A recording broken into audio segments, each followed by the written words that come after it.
You know what? Let's do it. 7 months ago by Veritasium. This is a video about the most famous problem in game theory. Problems Game of this theory. sort pop up everywhere, from nations locked in conflict to roommates doing the dishes. Okay. Even game shows have been based around this concept.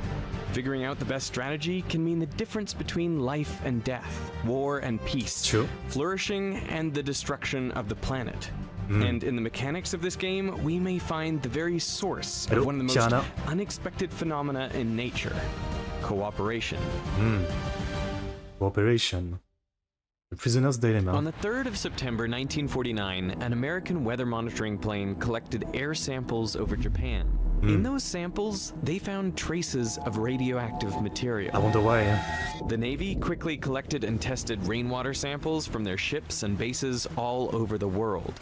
They also detected small amounts of cerium-141 and yttrium-91. What are those? But these isotopes have half-lives of 1 or 2 months, so they must have been I've seen that guy before. I just realized, okay. I think I saw a video from this guy before. It was a video about like some scientist, a guy that was like using some very like toxic thing to make gas or something back in the 20s, 30s, somewhere around there. I kind of forget the details of the video. produced recently. And the only place they could have come from was a nuclear explosion. I wonder why. The US hadn't performed any tests that year, so the only possible conclusion was that the Soviet Union Oh, okay. I was thinking like there's still residue from like the atomic bomb of Hiroshima and Nagasaki, but maybe not. Like, wouldn't radiation stay as it's only been a few years? had figured out how to make a nuclear bomb. Indeed. This was the news the Americans had been dreading. Their Yeah. military supremacy, achieved Started the Cold through the War. Manhattan Project, was quickly fading. This makes the problem of Western Europe and the United States far more serious than it was before, and perhaps makes the imminence of war greater. Some thought their best course of action was to launch an unprovoked nuclear strike against the Soviets while they were still ahead. Frankly, I'm surprised this never happened. Like, looking at this story and the relationship between the US and the USSR at the time, it makes you think, yeah, like, it seems insane, but at the same time, I'm surprised a Cold War ever happened. I'm surprised neither side didn't think, we need to attack first or we're gonna be late. Like, in the same way in World War One, Germany felt encircled by France, Britain, and the US and Russia, right? And so that was one of their biggest reasons for deciding to go to war. One of the biggest reasons. Check out 10 hours of Michael Jackson sounds.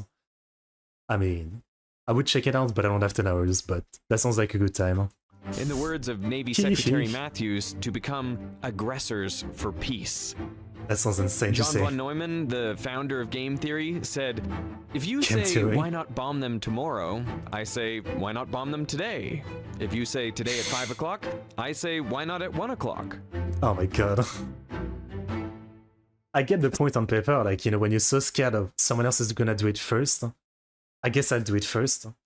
I get the point, but that's such a dangerous way to think, and a way that will lead to so many mistakes. Something needed to be done about nuclear weapons, and fast.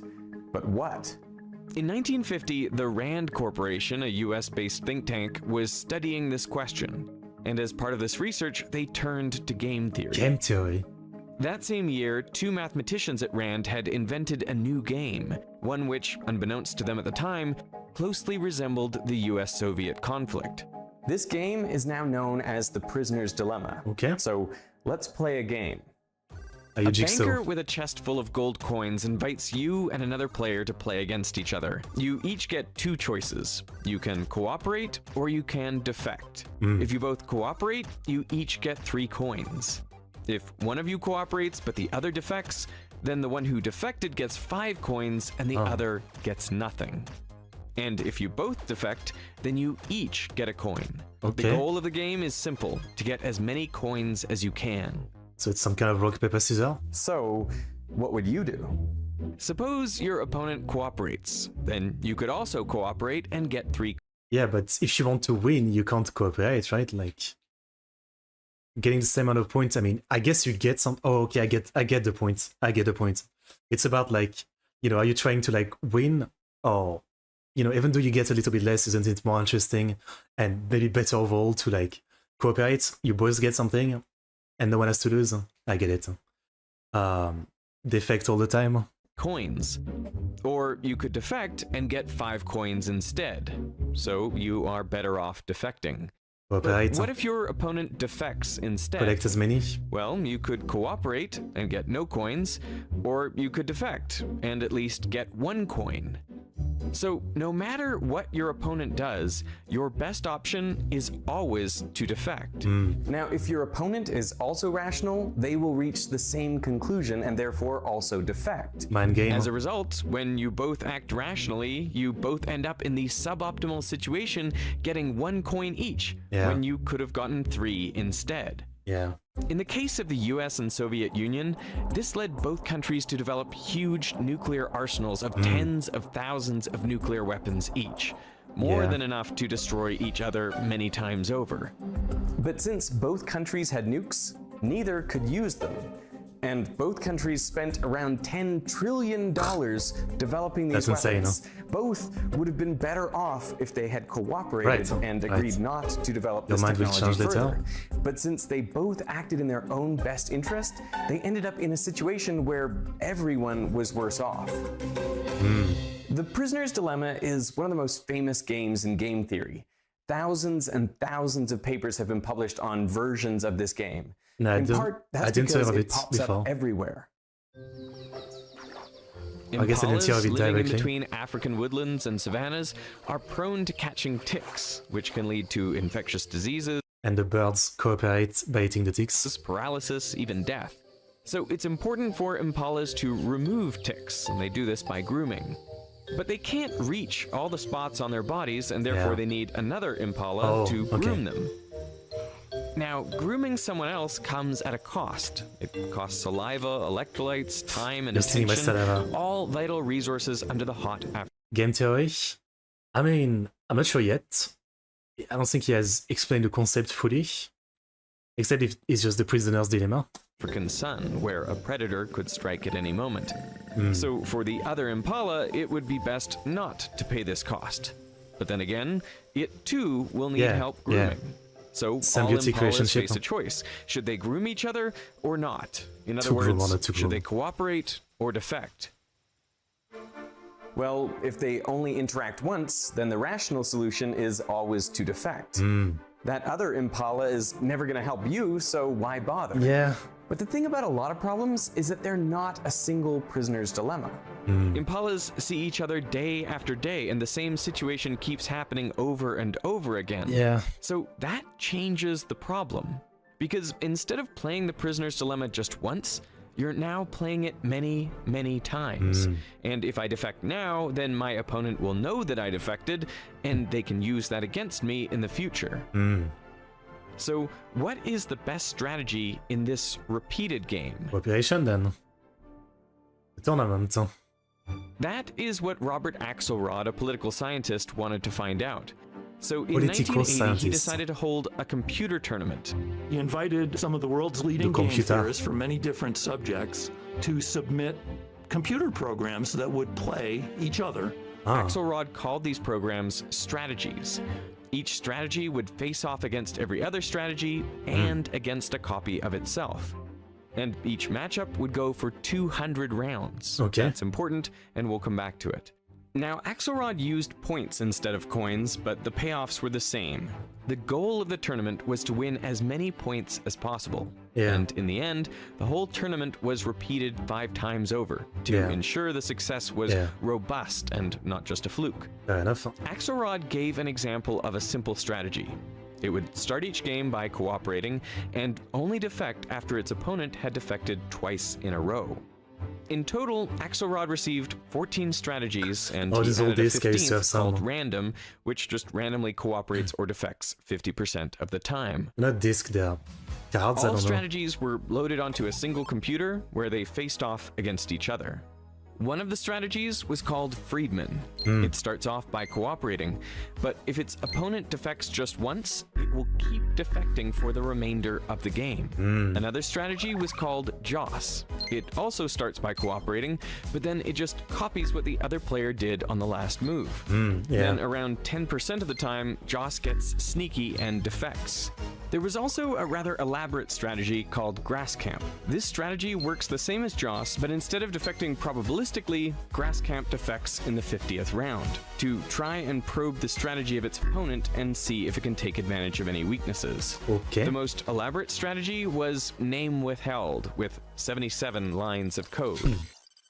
Okay. After all the games were played, the results were tallied up and the leaderboard established. The crazy thing was that the simplest program ended up winning. A program that came to be called Tit for Tat. Okay. Tit for Tat starts by cooperating, and then it copies exactly what its opponent did in the last move. Yeah. So it would follow cooperation with cooperation and defection. I mean, I don't know if like a computer programs things like that, but maybe it's as simple as when you play rock, paper, scissors or something. And like, if your opponent threw something the last round, you're gonna think, okay, they're not gonna do the same thing because they're gonna think that I'm expecting the same thing, and so I'm gonna counter.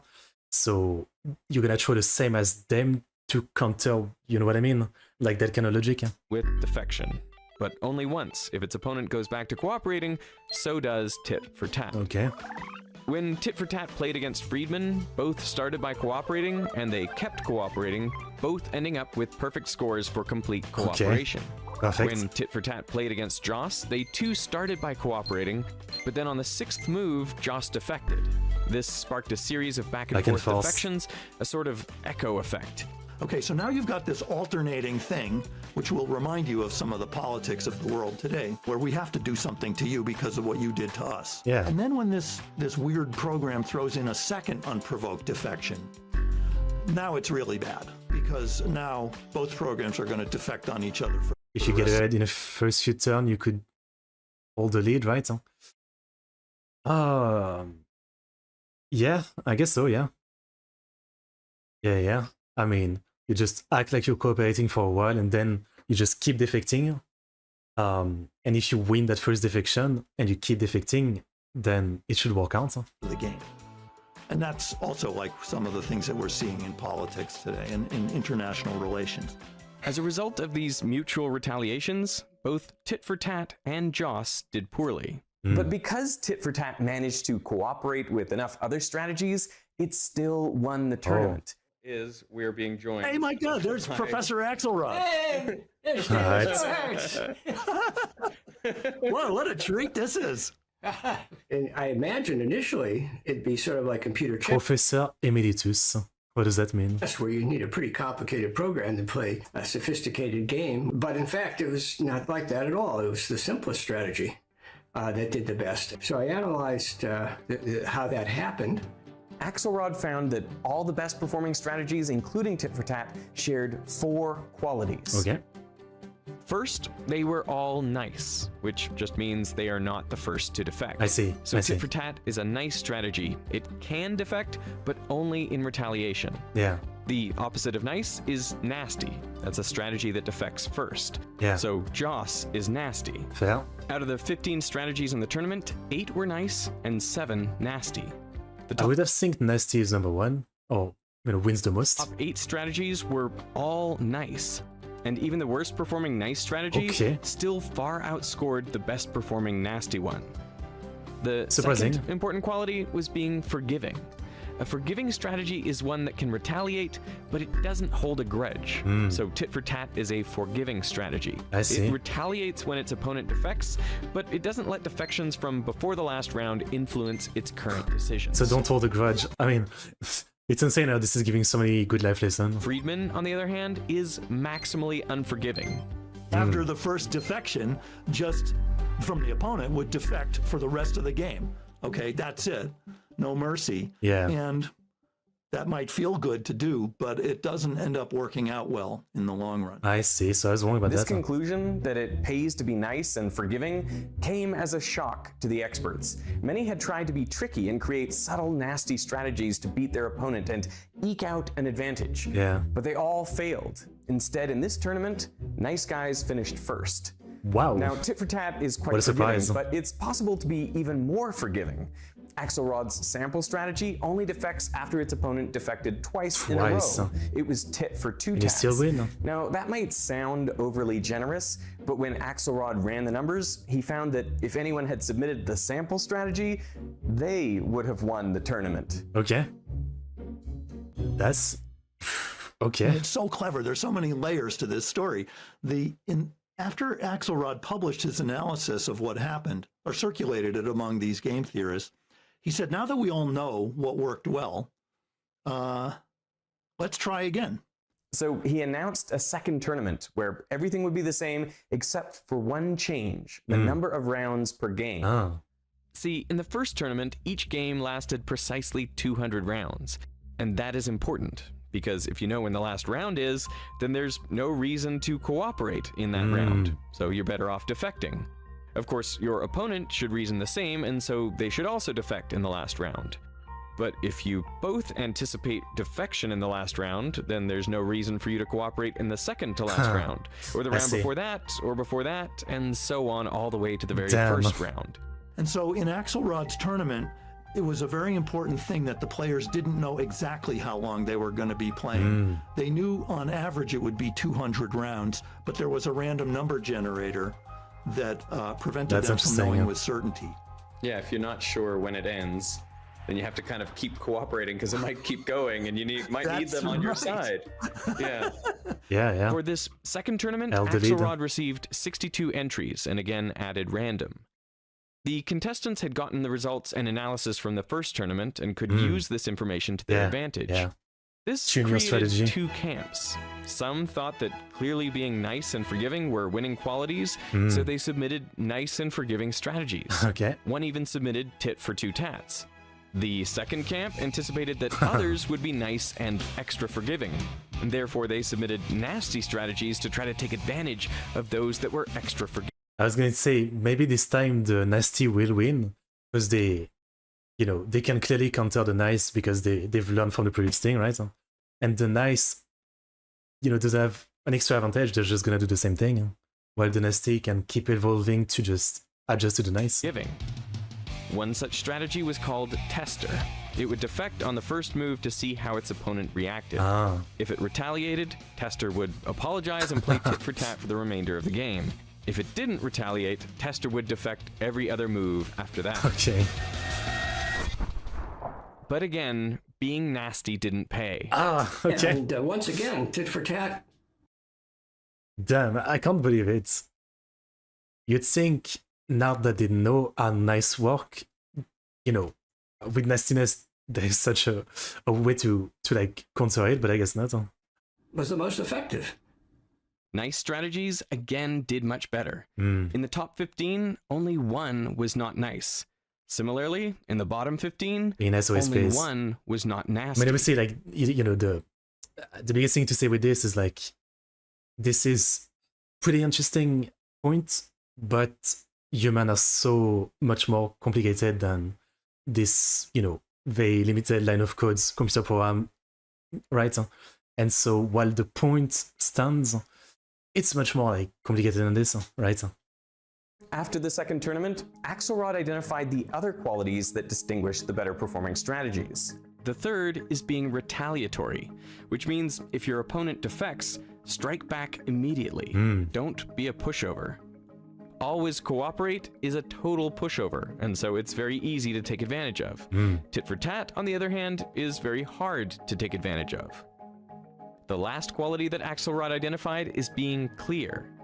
Programs that were too opaque, that were too similar to a random program, you couldn't figure them out because they were so complicated. It was very hard to establish any pattern of trust with a program like that because you couldn't figure out what it was doing. Not you. I mean, the other programs it was playing couldn't figure them out. And so they would end up more or less defaulting to thinking, every turn is like the last time I'm going to see you, so I might as well defect. What to me is mind-blowing about this is that these four principles, being nice, forgiving, provocable, and clear, is a lot like the morality that has evolved around the world that is often summarized as an eye for an eye. Yeah, that's basically it. I don't know, like, if you don't get the full concept or just some part of it, but yeah, I guess, you know, through the idea of this game, this small game, you know, with these small rules, like, it's kind of reflecting a lot of, like, human traits, the way we interact with people, the way we think and act and all that. Like, it's a lot of reflection. Obviously, it's not one-to-one because human are so much more complicated, but there's still quite a lot in this that is really interesting in comparison to the way humans behave. It's not Christianity, by the way. It's not turn the other cheek philosophy. It's some older philosophy. Emergence. What's interesting is that while Tit for Two Tats would have won the first tournament, it only came 24th in the second tournament. This highlights an important fact. In the repeated prisoner's dilemma, there is no single best strategy. Yeah. The strategy that performs best always depends on the other strategies it's interacting with. For example, if you put Tit for Tat in an environment with only the ultimate bullies of always defect, then Tit for Tat comes in last. I wanted to Okay, John? see whether, for example, the Tit for Tat did well because it did well with really stupid rules that didn't do well at all themselves. That basically it took advantage of Meta people. is moving. So he ran a simulation where successful strategies in one generation would see their numbers grow, and unsuccessful ones would see their numbers drop. In this simulation, the worst performing strategies quickly shrink and go extinct, while the top performing strategies become more common. Harrington, the only nasty strategy in the top 15, first grew quickly, but then as the strategies it was preying on went extinct, Harrington's numbers also quickly dropped. Okay. This shows a main benefit of this simulation because it tests how well a strategy does with other successful strategies. After 1,000 generations, the proportions are mostly stable, and only nice strategies survive. Okay. Again, Tit for Tat comes out on top, representing 14.5% of the total population. Now, this process may sound similar to evolution, but there is a subtle difference, which is that in this case there are no mutations. So it's actually an ecological simulation. But what if the world you started in was different? Imagine a world that is a really nasty place to live, more or less populated with players that always defect. Except there's a little cluster of tit-for-tat players that live in some kind of nucleus. And they get to play with each other a lot because they're geographically sequestered. They will start building up a lot of points, and also, because that translates into offspring, they'll start to take over the population. So, in fact, Axelrod showed that a little island of cooperation can emerge and spread, and eventually will take over the world, which is fantastic. How can cooperation emerge in a population of players who are self-interested? That's an interesting point, yeah. Like, people always talk about, you know, changing people's mind. You know, if we talk about, like, for example, today, like, there's, you know, let's say there's two-side political opposition in a country, right? And let's not say one is right or wrong, but I guess the best way to do things is really not to try to convince others, because convincing people of anything or changing their thinking ideology is way too hard. So I guess the way to do it is more to, like, either educate or indoctrinate. It really depends, right, on your view of it. The youth, for example, you know, like the new player, if you will. And then, you know, with all those new players, they add their numbers to the existing player, the existing people, if you will. And so slowly there starts to be more of, you know, these people. But now I think about it, actually, it doesn't make the most sense, because both sides could be doing this, and there's more than two sides too, but both sides could be doing this, you know, like, rather than try to, like, make people defect or, like, convince others, they will try to, you know, just raise the new generation to think like them, and slowly try to overtake in number the others. But now I think about it, both sides could do this, so I don't know if it would work that well. Yeah, actually, that was maybe stupid. Who are not trying to be good because they're good-hearted. You don't have to be altruistic. You could be looking out for number one for yourself and your own interests, and yet cooperation can still emerge. Yeah. I mean, that makes sense. Some argue that this could explain how we went from a world full of completely selfish organisms, where every organism only cared about themselves, to one where cooperation emerged and flourished. from impalas grooming each other to fish cleaning sharks. Many life forms experience conflicts similar to the prisoner's dilemma, but because they don't interact just once, both can be better off by cooperating. Yeah. And this doesn't require trust or conscious thought either, because the strategy could be encoded in DNA. As long as it performs better than the other strategies, it can take over a population. I get the concept on paper, but no matter what, I feel like humans are way too complicated for that. Like, because of, you know, the way feelings are, I guess. Not real life theory or something like that. I mean, it relates a little bit. I think the problem to me is like, yeah, humans are so complicated with feelings that will make you reject some logic, the logic of cooperation, that, you know, some people might want to use the, you know, the cooperation for a lot of the time, but sometimes for some specific feeling, disagreeing about something, not liking someone, you know, they're not gonna cooperate in every case. There won't be a logic of, you know, all the time. And so, while this idea is interesting, the problem is that human beings are still too complex in my head for this to ever really, like, you know, eventual evolution over like next few hundred thousands of years to really grow as a concept in human beings, or like as a basic trait. I don't know. Yeah. Next Sunday. Sure. Axelrod's insights were applied to areas like evolutionary biology and international conflicts.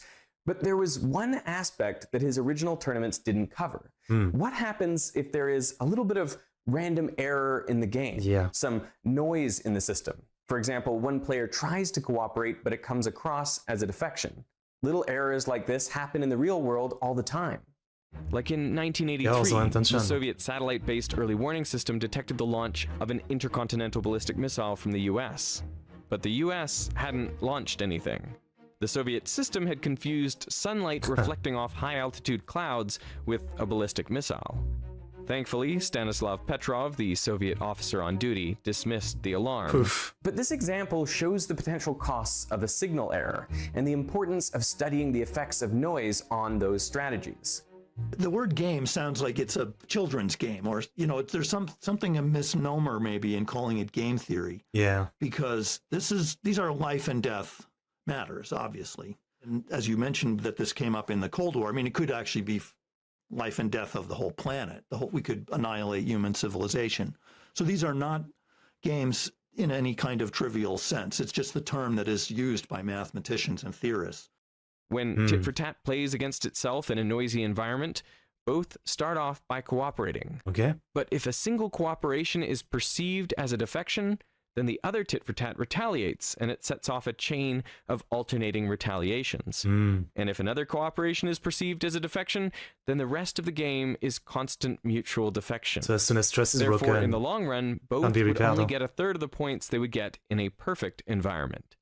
Tit for tat goes from performing very well to performing poorly. So how do you solve this?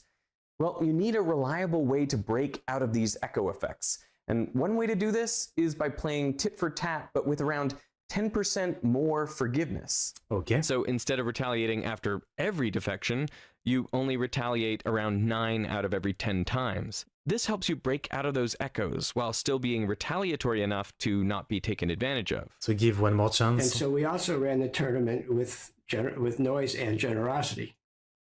And that did quite well. Okay. Interesting. The big misconception. My favorite example is tit for tat does really well, but it could never do better than the player it's playing with. I mean, think about it. By design, all they can do is lose or draw. And yet, when the results of all interactions are tallied up, they come out ahead of all other strategies. Similarly, always defect can never lose a game. It can only draw or win. But overall, it performs extremely poorly. Yeah. This highlights a common misconception. Because for many people, when they think about winning, they think they need to beat the other person. In games like chess or poker, this is true, since one person's gain is necessarily another person's loss. So these games are zero-sum. But most of life is not zero-sum. I was gonna say, most of life isn't really like a game per se, right? That's the thing. To win, you don't need to get your reward from the other player. Instead, you can get it from the banker. Only in real life, the banker is the world. It is literally everything around you. I get the point. It is just up to us to find those win-win situations and then work together to unlock those rewards. Cooperation pays, even among rivals. Yeah. From 1950 to 1986, the US and Soviet Union had... That is the obvious, like, if the Soviet and the US decided to bomb themselves, I mean, they would gain nothing from it. Except if one of them had the luck to fully annihilate the other before they can retaliate. Like I think they never did it because they both knew that it was like mutual destruction. There was no way to like make sure they both destroy each other fast. That one of them destroyed the other fast enough to make sure there's no problem on their side. So it ended up being like a mutual cooperation because of that. And they both gained that they were able to prosper or survive, if you will. Survive is maybe a better way to put it. So it's a cooperation without really cooperating per se, I guess. trouble cooperating, and both kept developing nukes. But then, from the late 80s onwards, they started reducing their nuclear stockpiles. They too had learned how to resolve conflict. Rather than making an agreement to abolish all nuclear arms at once and essentially turning it into a single prisoner's dilemma, they would disarm slowly a small number of nukes each year. And then they'd check each other to see that they... Maybe I'm stupid, but I always thought that seems like one of the most... How does anyone believe that they really, what they say, all the countries that say, we're disarming your nuke, we don't have that many nuke anymore. I never really believe that. I feel like it's just public PR or something. I feel like every country that says they're I barely have any nuke or have no nuke anymore, they're probably lying. I feel like it would be kind of stupid because, again, that's the problem of some others might still have some, so, they're probably thinking, we need to keep some, you need to be ready. Both cooperate. They need the enemies to leave for a reason. The year after, and the year after that. So you shouldn't break themselves. Checking to ensure mutual cooperation. In the more than 40 years since Axelrod's tournaments, researchers have continued to study which strategies perform best in a variety of environments. In doing so, they varied everything from payoff structures to strategies to errors and more. Some even allowed the strategies to mutate. While tit for tat or generous tit for tat doesn't always come out on top, Axelrod's main takeaways still hold. Be nice, forgiving, but don't be a pushover. And again, that is the problem. The answer is that, because, things are so complicated, you can't have a one simple answer to anything. And then when it actually applies to the real world, it becomes much more than just a binary choice of defect or not defect. And when it becomes so complicated for us human, it ends up being almost impossible to really pick the most logical and best strategy most of the time. Since again, you look at another person, you have no idea what they're really gonna do. And so, I get the point that it's basically saying, rather than try to think about it individually or something, just use a strategy. For example, if someone betray you, give them a chance, give them maybe 2 chances, but then it's time to not give them a chance anymore. So maybe try to have a code like that you live by, and it might have a much better net positive to the world, rather than constantly just try to win for yourself by always assuming the worst of the others and all that. I get the point, but man, is it so much more complicated than that. And once you start thinking about it, you feel like there's still no winning. You feel like that cooperating might bite you in the ass more often, because trusting in others to, for the most part, want to cooperate, I don't know. You need a lot of trust for that. Can I ask you, why did Anatole Rappaport submit tit for tat? Well, the reason was because I asked him to. And he wrote saying, I'm willing to do that, but I just want to be clear that I'm not sure that this is really such a good idea. He was a peace researcher, and I think his own inclinations were to be much more forgiving and maybe and not be so provocable. What I find fascinating is that one of the main things that sets life apart from non-living things is that life gets to make decisions. Yeah. We get to make choices that don't only change our future, but also the future of those we interact with. See, in the short term, it is often the environment that shapes the player, that determines who does well, but in the long run, it is the players that shape the environment. So let's play a game, the game of life, and make your choices wisely, because their impact may reach further than you think. I get the point again, like, it's the idea of, like, to make a better, kinder world, you know, you first need to do it yourself. Huh? But the problem is that, again, like, you put yourself at the mercy of the shark, of the predators, right? Like, and so most people aren't willing to do it, you know? It's so much easier said than done to try to be forgiving, to try to be amicable, to try to make a better world by being kinder most of the time, but not absolutely, you know, like, passive, right? Like, the strategy that was talked about is still to, like, retaliate eventually, maybe after 1 or 2 chances. Huh? But again, it's still so much easier than said for most people. And so, while I like this idea, and I think it's a pretty interesting experiment, maybe I have too much of a nihilistic kind of view on life, but I think it's just not possible. Like, I think I said before, but to me, like, yeah, like conflict, war, war between like 2 persons, war between nations, war between armies. I think no matter what, we can't really get rid of it that easily, yeah. Like, it would literally take some kind of like insane control state over the whole world, literally like killing freedom of people and forcing them to follow the rule of kindness. And for that to go on for like, I don't know, a few hundred years, for everybody to kind of become like that, then maybe, you know, you wouldn't do it, but, you know, in a theory kind of system, then maybe you could like stop the control state and people would have really become that kind of type. But again, other than that, I can't see it happen organically, no matter how many people, well, in the realistic number of people that would actually try to follow this kind of thinking, I don't think it would ever be enough to change humanity enough that the whole of humanity would become like that. And then, yeah, like the cooperation would be such a inane, like inner DNA basic thoughts to that extent. Does it make sense? I don't know. Maybe I'm too nihilistic about things. I might be. Using the right strategy matters, but figuring out the best strategy isn't easy. It requires critical thinking and innovative solutions, like Axelrod's tournaments. If you're looking for an easy way to build your problem-solving skills, then check out this video's sponsor, Set round, where we life at random Brilliant round. will help make you a better thinker in everything from math and data science to programming, technology, you name it. You can start right now for free, straight from your device, the device you're watching this on. All you need to do is set your learning goal, and Brilliant will design the perfect path for you, equipping you with all the tools you need to reach it.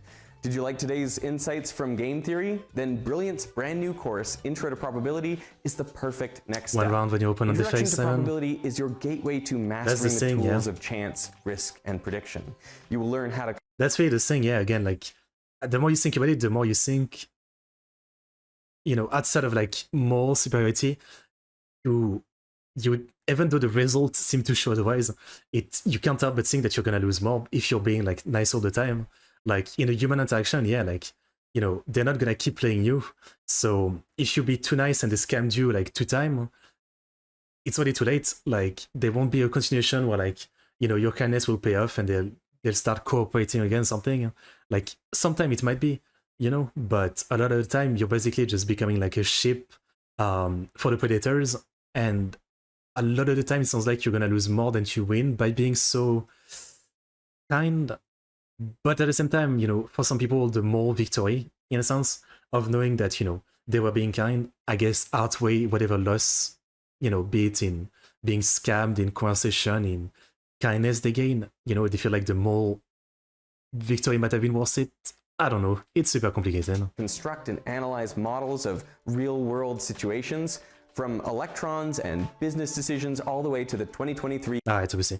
I guess I'll pause here. I mean, thank you, Mr. Sponsor, for funding this great video. You know, I think I've seen many brilliant ads. It seems to be pretty good stuff, so check it out if you're interested for Mr. Veritasium.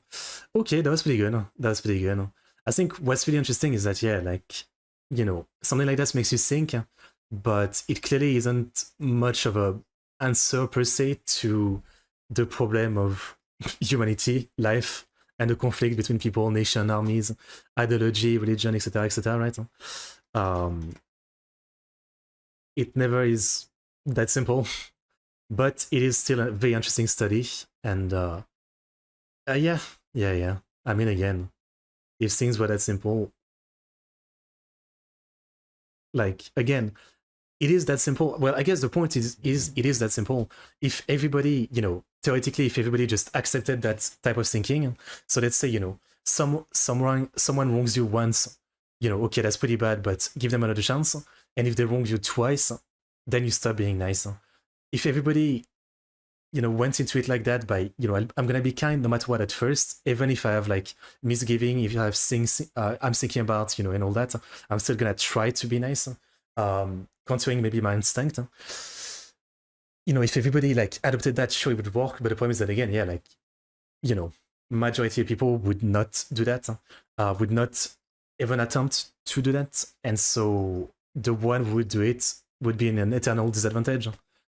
In the control environment of like this computer program test, they were all programmed to like take part in it in some way. But yeah, in real life, again, it just isn't happening. But I get the point. Like, theoretically, if you could just literally convince anyone to like act like this, it would be such a net positive for the world. But again, yeah, it wouldn't work. Yeah, but it would work in a theoretical, impossible scenario.